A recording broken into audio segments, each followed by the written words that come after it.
Hello everybody and welcome back to my channel, or welcome if it's your first time here and you're new with us. This week we're going to be doing a DIY. It's a little bit different, but I have been inspired by a couple of people this week. First of all, I've been watching the DIY designer. Her name is Orly Shani and I watch her all the time, even though she is about as far from being like me as it's possible to be. She's a young, family-oriented American lady who appears on lifestyle television, very wholesome, very bright, bubbly, peppy, but she has got some brilliant fashion DIY ideas, so that's why I watch her. Anyway, she was doing a video the other day about Christmas gifts for people, and she was talking about slippers. And I know it's not a very goth thing to do, but we all need to keep our feet warm in the winter, and some of us like to wear slippers. So Orly Shani, the DIY designer, was sent an idea. I don't hardly know how to tell you this, but there are some slippers in America that you can buy for $300. I know. But she thought she could make some just the same for like no money at all, which I agree, you can do these things. And then I thought, you know what, I'm sure my darling friend Heavy Metal Momma did a video about slippers and goth slippers. And I looked back and she'd done a comparison of Killstar slippers with another brand called Tuck slippers. And the Killstar ones, they're not $300, but they're around just under about £30, which I still think is ridiculously expensive for slippers. And plus, they're vast, they're huge. I don't know how anyone walks in them, to be fair. So I thought, well, let's have a bit of a think. We need goth slippers, we need DIY. Let's do a video about gothing up some slippers for not much money. And so I came up with these. These are my lovely new slippers. Excuse my nails. And yeah, I'm going to show you how to make them. So if you're interested, or even if you're not, just leave the video running, helps my numbers. Carry on watching. This is the basic untouched slipper. It's a memory foam slipper from Primark, as you can see, and it cost the vast sum of £6. Well, not just this one, the whole pair. £6. So the first thing to do is, with your slipper, you need to cut a lot of the fur from where you're going to put your little strap with all the embellishments on. This way it doesn't look like it's just plonked on the top of it. It looks like it's more sort of embedded into it. So get an idea roughly of where you want it on your slipper, and then you can start cutting the fur. I did initially think I might be able to use a disposable razor blade for this, but it didn't really work. It just got, because this fur is so fine, it just got really clogged and didn't work properly. Anyway, so what you do is you're cutting, it's almost like a channel, the same width or even slightly wider than your faux leather strap. So as soon as I've done this, I'll be right back with you and we'll move on to the next part. Right, so I've cut away quite a lot of the fluff and almost cut through the slipper there, but not to worry because we're going to be covering that up.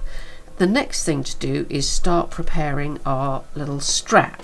I have got here a small piece of faux leather, and you can get this at any good fabric shop.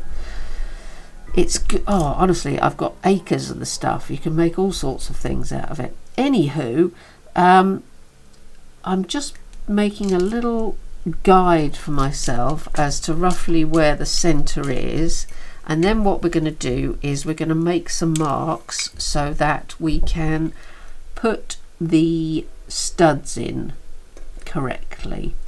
So the first one in is at 1 centimetre in, and then each of the other ones is going to be at 1.5 centimetres gap. So that's there, there, and there, and then there, there, and there. So that's where they are. It's a little bit off centre, but I'm sure I can wiggle round that. Now, this is where I get my crocodile. The brand name of this great beast is We, capital R, Memory Keepers. We are memory keepers, and they make all sorts of wonderful creations, and this crocodile is for making holes in things and then attaching little metal surrounds to those holes. So when you want to like do ribbons on something, if you're making a choker or a necklace or a belt or anything, you use this to press the little metal surrounds on the holes. So the holes we are using are the smallest ones, which, because it's American, are 1/8 of an inch. And I'll just show you what we do. Put it in here like this. Line it up where we want the hole to be. And then just give it a nice squeeze. And there's your hole. As I say, not completely centered, but that's not the end of the world. And then I'm using a plastic toothpick to push out the bit of material. So we'll do another one.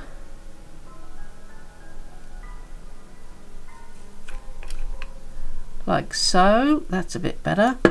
And you can see through the hole where you've made your mark, and I'm trying to center it a little bit better, so that's why you can still see the white. Right, so we've got all the holes punched, and this is where the clever bit comes in. This is where we use these brilliant little spikes on screws. I got a whole bag of them from Amazon, and I don't think they were super expensive, otherwise I wouldn't have bought them. And what we do is we put the screw through the back, we twist the spike onto the screw just with our fingers, and then use a little screwdriver just to give it a bit of a tweak. So I think these are so great. I've used them on shoes, I've used them on chokers. They really are terrifically handy, and as I say, not very expensive. So I'm just going to carry on doing this and do 8 spikes. Obviously you could do 2 rows, you could make little patterns out of them, you could do anything, but I quite like it like this. So I'll just carry on doing this and then I'll come back. Right, so we've got our little studs in place. The next thing I wanted to add is a little piece of lace, and I've got this lace here which actually comes like this. It's like this, and all it entails is you just snipping down the middle to turn it into twice as much lace as you had before. As you know, I am incredibly cheap, and if I can get something that works for giving me twice as much as what I paid for it, then I will.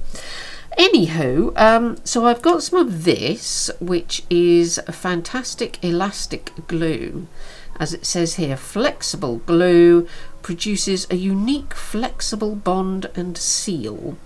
And I use this glue for if I'm putting embellishments on shoes where they're going to be bending, that sort of thing. So what I'm going to do is squeeze some glue out, possibly. Oh, possibly not. Oh no, disaster. It's very solid. I don't know why it's so solid. I only used it the other day because it's so good glue, I suppose. Let's see. Will any come out?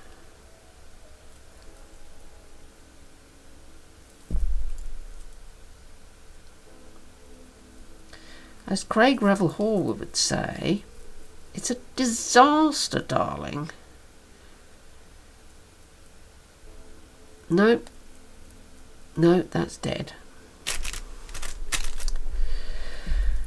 Right, what we will do then is we will use our E6000, the best glue in the world. Let me just show you. There we are. We will use our E6000.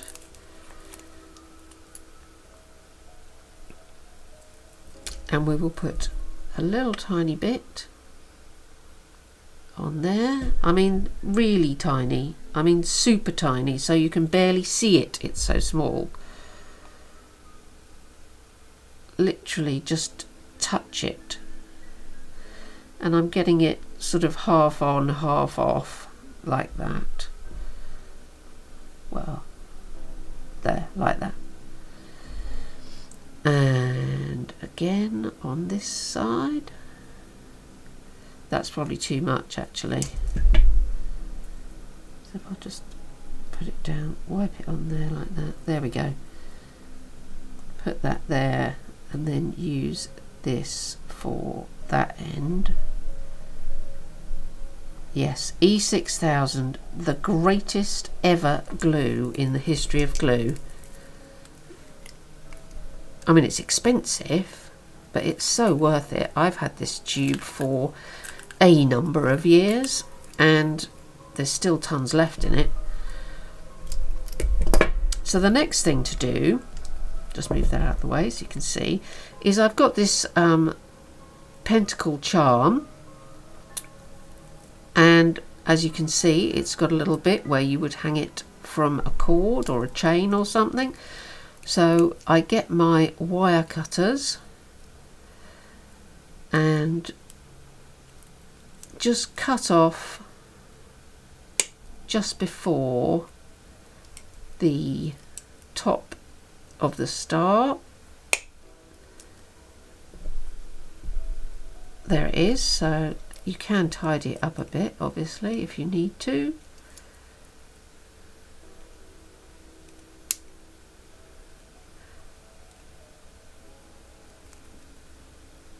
There we go. And that can go in the bin.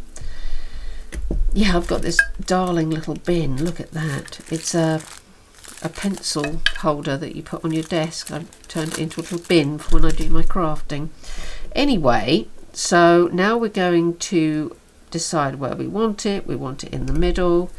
So out with the E6000 again. And obviously try and get it where it's not gonna squidge out too much. It's absolutely trickiest thing in the world, this glue, because it just wants to stick everything to everything else, which is obviously, you know, a good thing, but hey ho. There we go. Pop it on there. And as you can see, it is holding down the lace. Then we come back to our slipper. We get a little bit of E6000 on this end. Oh, I'm out of shot, sorry. We get a little bit of E6000 on this end.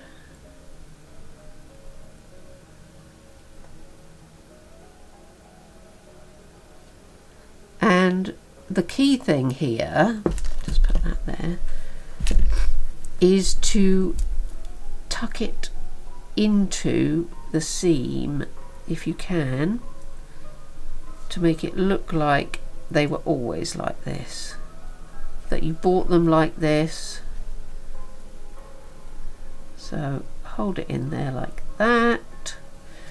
I mean, what I would do if I wasn't doing it all in one go now is I would leave it here and put something heavy on it, stand it up, leave it there, and then go back and do the other side.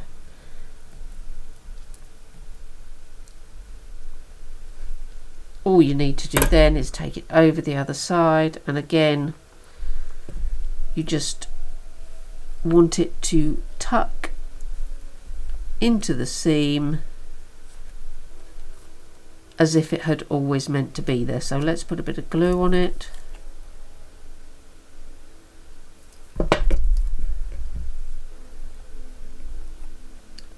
Tuck it in there. I mean, if you're quick, you can wipe the excess glue off.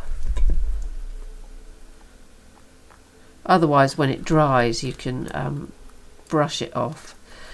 And there we have it, the finished item.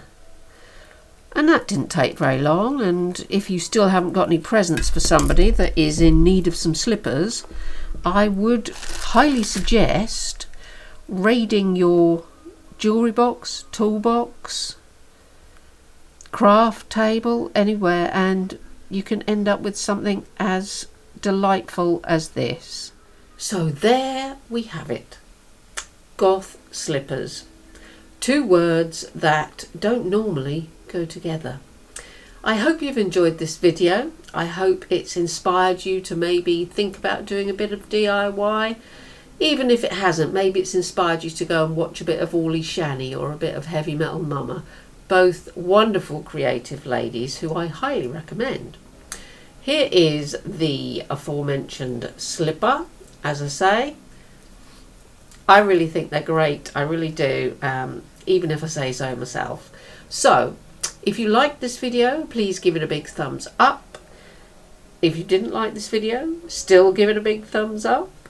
If you haven't subscribed yet, I really hope you'll consider subscribing. Come and join us. I upload every Sunday, and it could be anything: DIY, fashion, makeup, all sorts of interesting loveliness. In the meantime, I don't think I'm going to see you until after the festive period is over.